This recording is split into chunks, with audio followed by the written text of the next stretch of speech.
জৈন ভাইও। তো আবারও স্বাগতম জানাই আমার ফোর্সিচের ইউটিউব চ্যানেলে। তো সবাই মূলত বিভিন্ন স্টুডেন্টরা আমাকে একটাই কমেন্ট করছে এবং একটা জায়গায় মেসেজ করছে, ইনস্টাগ্রাম থেকে শুরু করে ফেসবুক বিভিন্ন জায়গাতে মেসেজ করেছে যে দাদা আমার মক টেস্টে 70 আসছে, 75 আসছে, বা কারো 40-50 আসছে, কারো 90 আসছে, তো এটাকে বাড়াবে কী করে? তো এই যে নম্বরটা কিভাবে বাড়াবে সেটা আমি স্টেপ বাই স্টেপ বলবো এবং যুক্তিসম্মত বলবো যে কেন, কোথায় নাম্বারটা তোমাদের কম হচ্ছে। ঠিক আছে, আগামী 10 থেকে 15 দিন যদি ফলো করো, কমসে কম 10 থেকে 15 মার্ক তোমাদের বাড়বেই বাড়বে। ঠিক আছে, এসএসসি জিডিতে। তো ভিডিওটা শুরু করা যাক এবং স্টেপ বাই স্টেপ যেটা বলছি ওটা একটু বোঝার চেষ্টা করো, এবং শুধু বুঝলে নয়, তোমাকে একটা কথা বলি, দেখো, যে কোনো জায়গায় মক টেস্ট দাও না কেন, ঠিক আছে, যে কোনো জায়গায় মক টেস্ট দাও না কেন, তো মক টেস্টে যে ব্যাপারটা তোমার একটা যে সাবজেক্ট ওয়াইজ হয়, Hindi, reasoning, math, GK, GS, এইভাবে তো হয় 4টে সাবজেক্ট। কিন্তু ওয়েস্ট বেঙ্গল পুলিশ থেকে শুরু করে বিভিন্ন জায়গায় কী হয়, মিশ্রণ থাকে, মানে বিভিন্ন কোশ্চেন, একটা ম্যাথ, একটা জিকে, এইভাবে মিশ্রণ থাকে। তো মিশ্রণ নেই এখানে। তো এখানে একটা আমাকে বুদ্ধিমত্তা জায়গায় কাজ লাগাতে হবে। ঠিক আছে, প্রথমে কি, যে কোনো মক টেস্ট দিলে, যে কোনো, সেই মক টেস্টের তোমার কতটা অ্যাকুরেসি হচ্ছে, মানে তুমি কতটা বেশি ঠিক করছো সেইটাকে দেখতে হবে। ফার্স্ট একটা পয়েন্ট, কত পার্সেন্টেজ হচ্ছে। সেকেন্ড পয়েন্ট, তুমি আন্দাজ বা তুক্কা মেরে কতগুলো ভুল করছো সেটাকে দেখবে। এই আন্দাজ বা তুক্কাই কিন্তু তোমার সবথেকে বড় মানে মাইনাস পয়েন্ট, যেখানে তুমি নেগেটিভ মার্কিং খাচ্ছ, 0.25 করে নাম্বার কমছে পার কোশ্চেন। এই দুটো জিনিসকে আগে কারেক্ট করো, তবে গেলে অনেকটা নম্বরে ইমপ্রুভ হবে। ঠিক আছে।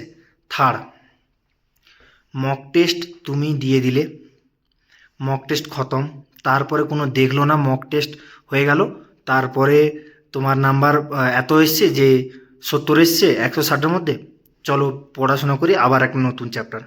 ভুল, এটা সব থেকে বড় ভুল।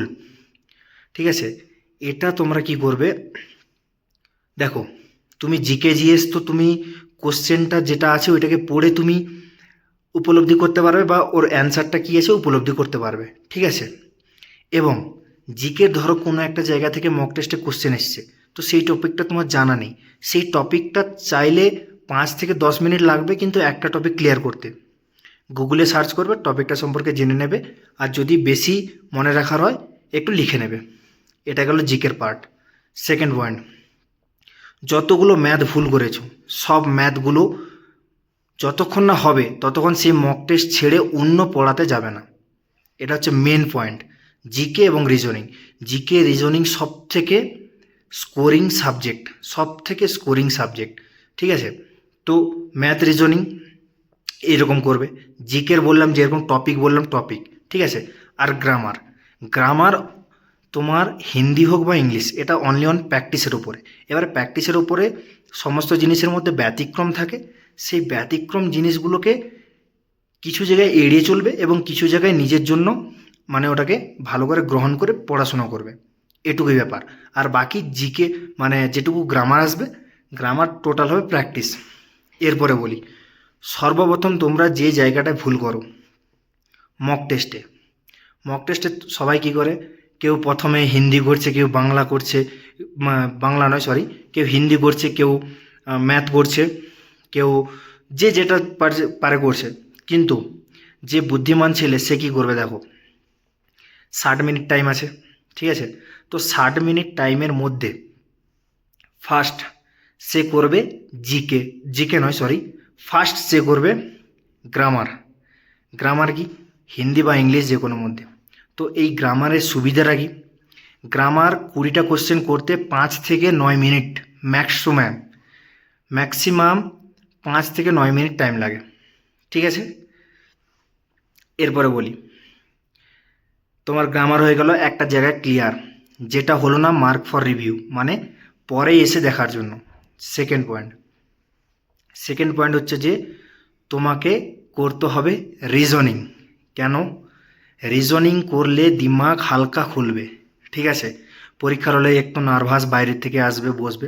তো প্রথমে তুমি গ্রামারটা করে নিলে, তাহলে কি হলো, তোমার ব্রেনটা একটু চলা শুরু হয়ে গেল যে এই গ্রামারটা আছে, এটা আছে, এটা হয়নি, এটা মার্ক ফর রিভিউ করে দিয়ে এলাম। মোটামুটি 20টা কোশ্চেন তোমার হয়ে গেল 5 থেকে 10 মিনিটের মধ্যে, max to max. Second, 25 minute, 20 থেকে 25 মিনিটের মধ্যে তোমার রিজনিং হওয়া চাই। ঠিক আছে, রিজনিং হয়ে গেল, তো টোটাল 40 মিনিট কভার হয়ে গেল। বাকি বাকি মানে এখানে তুমি 20 মিনিট ধরলে, ঠিক আছে, রিজনিং ধরলাম 20 মিনিট। কেন 20 মিনিট ধরছি? কারণ রিজনিং সমস্ত কিছু করা সম্ভব হয় না। কিছু কিছু রিজনিং হয় যেগুলো হচ্ছে টাইম টেকিং, তো সেইগুলো থেকে বাঁচবে। টাইম টেকিং যেগুলো আছে সেগুলোকে কি করবে, যেগুলো প্রথমে রিজনিং হয়ে যাচ্ছে হয়ে যাক, আর যেগুলো হচ্ছে না পরে হবে কিন্তু টাইম লাগবে, সেগুলোকে মার্ক ফর রিভিউ করে দেবে। ঠিক আছে, তো ফার্স্টের 10 মিনিটে তোমার গ্রামার কমপ্লিট, সেকেন্ড 20-22 মিনিটে তোমার হচ্ছে জিকে কমপ্লিট, বাকি জিকে নয় সরি, রিজনিং কমপ্লিট। বাকি ম্যাথ 20 মিনিট টাইম লাগবে। ঠিক আছে, এবার ম্যাথের মধ্যে অনেক ভুল থাকে, ম্যাথেও সব করবে না। ঠিক আছে, তো ম্যাথে 20 মিনিট টাইম লাগাবে, তো 30, 20, 50 মিনিট। বাকি যেটা জিকে জিএস, ভাই জিকে জিএস করতে ম্যাক্স টু ম্যাক্স 4 থেকে 5 মিনিট লাগে, করে নেবে। আর বাকি 5 মিনিট মার্ক ফর রিভিউ যা করেছিলে ওগুলোকে করে নেবে, বা যদি তার আগে হয়ে যায় তাহলে মার্ক ফর রিভিউ যেগুলো করেছিলে সেগুলো করে নেবে। ঠিক আছে, তো এই রকম প্ল্যান, ফার্স্টে করবে grammar, second reasoning, third math, এবং চতুর্থ হচ্ছে জিকে, এবং লাস্টে মার্ক ফর রিভিউ। আর একটা কথা সবসময় মনে রাখবে, যেটা পারছি ওটাই করব। এর থেকে বেশি যদি পাকামো করতে যাও, সব কোশ্চেন টাচ করব, প্রথম কথা নেগেটিভ মার্কিং খাবে, সেকেন্ড কথা অনেক জায়গায় নর্মালাইজেশনেরও সমস্যা হবে। তো এডিকুইটি এখন নতুন তোমার পরীক্ষা নিচ্ছে, সেই জন্য কিছু বলা যায় না। ঠিক আছে, তো এই জিনিসটা থেকে সাবধান থাকবে।